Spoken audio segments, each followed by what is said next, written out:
Hey guys, welcome back. चलिए अपने question पे चलेंगे। उसके पहले एक बार मैं आपको कुछ डिटेल दे दूं। जो हम लोग की लॉन्ग वीडियो का टाइम है वो है मॉर्निंग में 5 AM, ठीक है।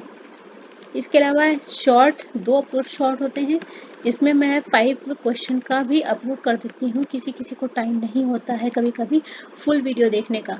शॉर्ट 2 टाइम पे अपलोड हो रहा है, ठीक है, 6 PM एंड 9 AM, ठीक है। चलो क्वेश्चन नंबर अपना देखते हैं। PH value of cell, cell का पीएच वैल्यू क्या होता है। तो फर्स्टली ये क्वेश्चन देखो आया हुआ है एसएससी जेई में, ठीक है, कब 2019 में।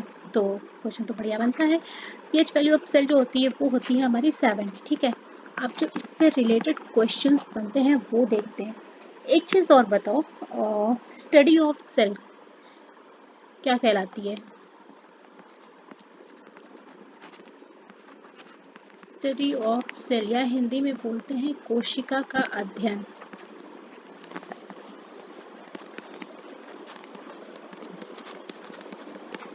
ठीक है। ये कहलाता है कोशिका विज्ञान हिंदी वालों के लिए, ठीक है। और इंग्लिश में साइटोलॉजी, राइट, अगर आपके पास क्वेश्चन आ जाता है, ठीक है। पहला क्वेश्चन तो ये हो गया। सेकेंडली हम लोग बात कर रहे हैं पीएच स्केल की, ठीक है। पीएच स्केल का जो पैमाना होता है गाइस, सबको याद होगा 0 to 14 होता है, ठीक है। तो 0 to 7 अगर हमारा नेचर निकलता है किसी पार्टिकल, किसी पदार्थ का, तो उसकी जो प्रकृति होती है वो होती है अम्लीय, यानी एसिडिक, ठीक है। और अगर ये 7 to 14 होता है तो उसकी प्रवृत्ति होती है क्षारीय, जिसको हम लोग इंग्लिश में बोलते हैं बेसिक,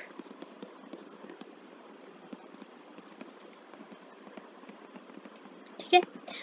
और फिर अगर हमारे पास केवल आंसर फिक्स आता है 7, तो वो क्या होता है, उदासीन,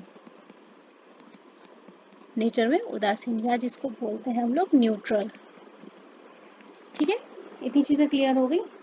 और थोड़ा सा टाइम लगेगा, वीडियो लंबी हो जाएगी, मैं आपको कुछ चीज़ों के पीएच वैल्यू बता देती हूँ, ठीक है। थोड़ा सा स्पेस चाहिए और वीडियो थोड़ी सी लंबी हो जाएगी, उसके लिए सॉरी गाइस, ठीक है। चलो देखो, यहाँ पे हम लोग मेंशन करते हैं पदार्थ, या इंग्लिश वाले बच्चों के लिए लिख देती हूँ सब्सटेंस, ठीक है। और यहाँ पीएच वैल्यू, देखो इसमें से किसी भी चीज़ का, वो पदार्थ का देख के आपको पूछ लेगा तो आपको मैं मेंशन करवा देती हूँ, ठीक है, तो आपको आ जाएगा। ह्यूमन सलाइवा, जिसको हम लोग हिंदी में बोलते हैं मानव लार, ठीक है। इसका पीएच कितना होता है, 6.4, ठीक है। दूसरा मिल्क, जिसको हिंदी में दूध बोलते हैं। सब हर एक चीज़ में देखो नहीं लिखूंगी क्योंकि टाइम बहुत लग जाएगा, है ना। मिल्क कितना, 6.8, ठीक है। डिस्टिल वाटर,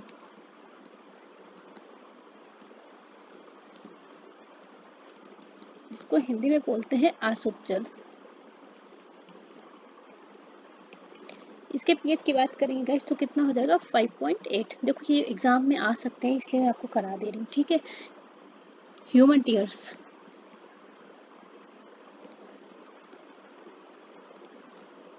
मतलब आंसू, मानव के आंसू, ठीक है, ये सब जानते होंगे। कितना होता है, 7.4। अब देखिए यहाँ से आप लोग प्रवृत्ति, इसका नेचर क्या होगा जान जाएंगे ना। 6.4 है, 7 से कम है तो एसिडिक हो जाएगा, है ना। एग मतलब अंडे, कितना होता है, 7.8, ठीक है। बेकिंग सोडा,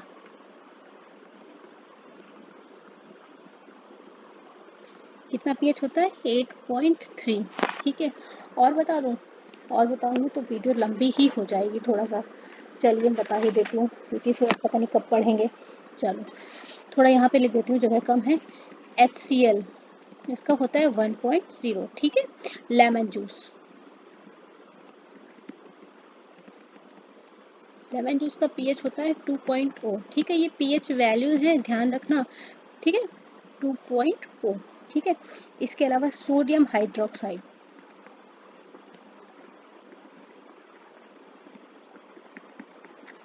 सोडियम हाइड्रोक्साइड की पीएच की बात करेंगे, ये हो जाएगा 14, ठीक है। मिल्क ऑफ मैग्नीशिया,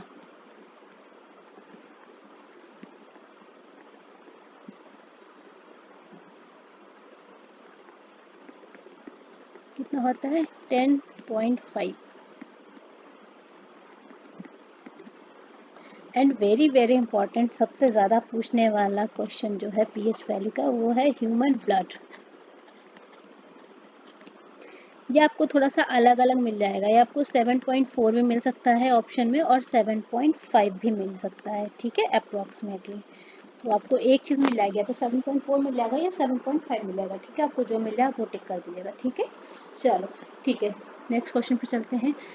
म्यांमार से कौन सा राज्य छू रहा है, which state is touching from Myanmar. देखो गाइस, बहुत इंपॉर्टेंट क्वेश्चन है, 22 में आया हुआ है ना, फिर आया हुआ है, फिर बीपीएससी में भी आया हुआ है। यहाँ मैंने आपको शॉर्ट मेंशन कर दिया, आपको स्टेट दिख जाएंगे, ठीक है, कौन कौन से टच कर रहे हैं। तो अभी हमारे पास आंसर क्या है, मणिपुर, नागालैंड और मिजोरम, ठीक है। तो हमारा option number D right answer for this question. आपको मैप में भी दिख रहा है कौन कौन से राज्य जो हैं सीमा टच करते हैं, वो है हमारा अरुणाचल प्रदेश।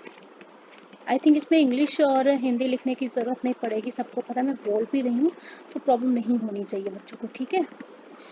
प्रॉब्लम कुछ नहीं है ना बच्चे, क्या है, हिंदी और इंग्लिश दोनों चीज़ें लिखने में टाइम वीडियो लंबा हो जाता है, टाइम बहुत थोड़ा वेस्ट हो जाता है ना, तो उतना मैं करना नहीं चाह रही, टाइम बहुत ही प्रीशियस है, आप लोग का सीजीएल एग्ज़ाम देके शुरू होने वाले हैं ना।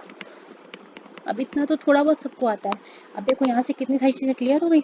और चलो कैपिटल भी, अरुणाचल प्रदेश की कैपिटल क्या है, ईटानगर, ये वीडियो मैं करा चुकी हूँ आपको। नागालैंड की कोहिमा,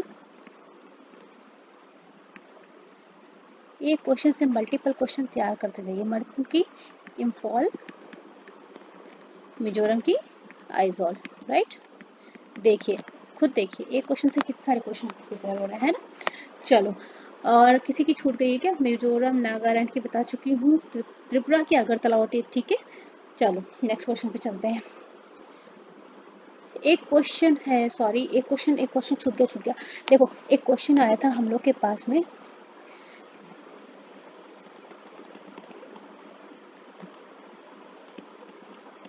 म्यांमार अपनी सीमा साझा नहीं करता है, ठीक है, और उन्होंने स्टेट दे दिए थे जिसमें कि आंसर था असम, ठीक है, 3 स्टेट दे दिए थे हमारे, अरुणाचल प्रदेश, नागालैंड और मणिपुर, चौथा उन्होंने असम था, और आंसर क्वेश्चन हमारा पूछा था नहीं, तो हमारा आंसर असम हो गया था, ठीक है। चलो नेक्स्ट क्वेश्चन, राज्यसभा सदस्य के लिए न्यूनतम आयु सीमा क्या है, ये मैंने बहुत ही अच्छे से बताया है, ठीक है, कब, डे 141 में, बहुत अच्छे से पूरा डिस्क्रिप्शन में दिया बढ़िया से, ठीक है। पर मैं फिर से आपको बता दूंगी, आपकी कंफ्यूजन नहीं हो। एसएससी सीपीओ में आया हुआ क्वेश्चन देखो 17 में भी आया है, 22 पर ये क्वेश्चन अलग अलग चीज़ें आ जाता है, कभी लोकसभा सदस्य की आयु पूछ लेता है, कभी प्रधानमंत्री की, ठीक है।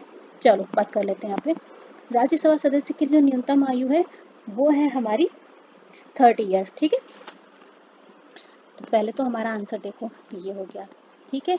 अंडर विच आर्टिकल ये डिसाइड होता है, तो ये है आर्टिकल 80, ठीक है। जितने क्वेश्चन क्लियर हो सकते हैं गाइस, मैं बताने की पूरी कोशिश कर रही हूँ, ठीक है। क्वेश्चन देखो, लोकसभा की बात भी कर लेती हूँ, बता ही देती हूँ, आप लोग पता नहीं बैक वीडियो जाके देखेंगे कि नहीं। लोकसभा के लिए कितनी चाहिए, 25 ईयर, ठीक है। पीएम यानी प्रधानमंत्री के लिए कितनी चाहिए, 25 ईयर, मिनिमम एज लिमिट की बात हो रही है, ठीक है। प्रेसिडेंट यानी राष्ट्रपति के लिए कितनी चाहिए, 35 ईयर, ठीक है। सारा हो गया। अब एक चीज़ और देखो, विधानसभा सदस्य जो विधायक होते हैं, ये भी मेंशन कर देती हूँ, और मैं पढ़ने के लिए बहुत कंटेंट है बच्चा, आप कितना पढ़ोगे, बस आप पढ़ना चाहो, मेरे पास बहुत कंटेंट है, और सब एग्ज़ाम ओरिएंटेड, सब एग्ज़ाम ओरिएंटेड। विधायक कितनी, 25, ठीक है। अब और एक इसी में देखो, मैं क्वेश्चन के अंदर ही क्वेश्चन में घुसती जा रही हूँ, ठीक है। देखो क्या बोलते हैं इसको, एमएलए, ठीक है, यही बोलते हैं ना। अब एमएलए का फुल फॉर्म पे आ जाओ, क्वेश्चन के अंदर क्वेश्चन बनते हैं बच्चा लोग, बहुत अच्छे से बताती हूँ, क्वेश्चन के अंदर ही क्वेश्चन आपको इतने मिल जाएंगे कि आपके आधे क्वेश्चन सॉल्व हो जाएंगे। मेंबर ऑफ लेजिस्लेटिव असेंबली, और ये क्वेश्चन आया हुआ है, फुल फॉर्म पूछा था, ठीक है। इसका ये हो गया। दूसरा विधान परिषद के सदस्य। देखो विधानसभा सदस्य अलग चीज होती है, ठीक है। फर्स्टली ये सेकेंडली है, ये है विधान परिषद के सदस्य, ठीक है, जिसको क्या बोलेंगे, एमएलसी, ठीक है। अब एमएलसी का फुल फॉर्म भी देख लो कभी आ जाए तो, member of the legislative council. Sorry guys, video थोड़ी लंबी ही हो गई, सोच तो रहे थे नहीं कराएंगे पर अब आ गया है तो क्या करें, आपके एग्जाम्स लगे हुए तो लगता है क्या ही करा दो। चलो ठीक है, हो गया। आई होप आपको समझ में आ गया होगा बहुत ही अच्छे से, ठीक है। चलो हाँ, कुछ लोगों को कन्फ्यूजन यहाँ पे रहेगी, तो भैया प्राइम मिनिस्टर अपना हो गया प्रधानमंत्री, शॉर्ट में लिख देते हैं, और राष्ट्रपति मतलब हो गया प्रेसिडेंट, ठीक है। कंफ्यूज नहीं होना है, पता पड़ा इधर का उधर करके आ रहे हो, ठीक है। चलो नेक्स्ट क्वेश्चन, निम्नलिखित में से कौन सा मानव नेत्र दोष दूरदर्शिता के लिए है जिसमें एक व्यक्ति निकट की वस्तुओं को स्पष्ट देखता है लेकिन दूर की वस्तुओं को नहीं। बिहार पुलिस एसआई का क्वेश्चन है। देखो ये जो दोष है ये आपने पढ़े होंगे, ठीक है। अगर आप चाहो तो मैं आपको थोड़ा थोड़ा सा बता सकती हूँ, पर वही ये वीडियो लंबी हो जाएगी, ठीक है। चलो देख लेते हैं, पहले इसका आंसर देख लेते हैं। इसका आंसर तो है मायोपिया, ऑप्शन नंबर बी, ठीक है। थोड़ा थोड़ा सा बता देती हूँ ताकि आप थोड़ा सा रिकॉल हो जाए, ठीक है, और वीडियो लंबा हो जाएगा। मायोपिया या जिसको बोलते हैं अल्पदृष्टि, ठीक है। इसमें मनुष्य की आँख, यहाँ पे मैं ऐसे करके मेंशन कर देती हूँ, पास की वस्तु,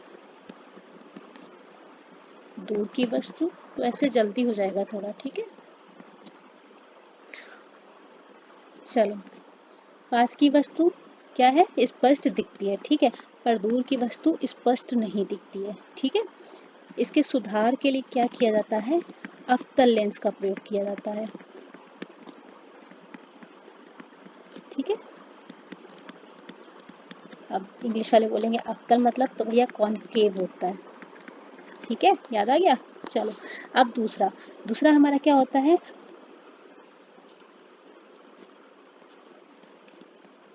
प्रेसबायोपिया, ठीक है, या जिसको हिंदी में बोलते हैं जरा दूरदृष्टि। देखो हिंदी में ऑप्शन मेंशन करने में थोड़ा सी गड़बड़ हो गई है, उसकी हिंदी नहीं मिल पाई, ठीक है। चलो इसमें क्या होता है, ऐसे समझ आना, ठीक है। पास और दूर, पास की अगर बात करते हैं और यहाँ पे दूर की, पास की वस्तु है स्पष्ट नहीं दिखाई देती और दूर की वस्तु भी स्पष्ट नहीं दिखाई देती है, ठीक है। ये हमारा प्रेसबायोपिया, ठीक है। चलो और हाँ, सुधार, इसकी सुधार की बात कर लेते हैं, कैसे। जब सुधार की बात आई है तो इसमें यूज किया जाएगा बाईफोकल लेंस। कभी कभी पूछ देता है कौन सा लेंस यूज होना है, ठीक है, तो आप आराम से इसमें कर पाएंगे, ठीक है। शॉर्ट में लिख दें बाईफोकल लेंस, हिंदी में भी, ठीक है। और डिटेल में चलें, चलो आपका टाइम अगर आपको प्रॉब्लम नहीं हो तो मुझे कोई प्रॉब्लम नहीं है। तीसरा हम लोग बात करेंगे यहाँ पे एस्टिग्मेटिज्म की,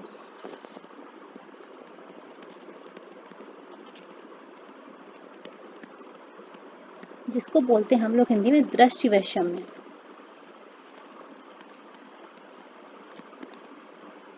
ठीक है। इसमें आंख जो है क्षैतिज और ऊर्ध्वाधर रेखाओं को स्पष्ट रूप से एक साथ नहीं देख सकती, जो वर्टिकल एंड हॉरिजॉन्टल लाइंस होती हैं, शॉर्ट फॉर्म में लिख दे रही हूँ, समझ आइए, वर्टिकल एंड हॉरिजॉन्टल दोनों ही रेखाओं को आंख नहीं देख पाती,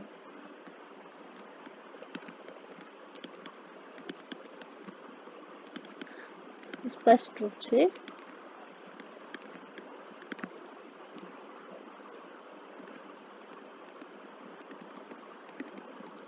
नहीं देख पाते, ठीक है।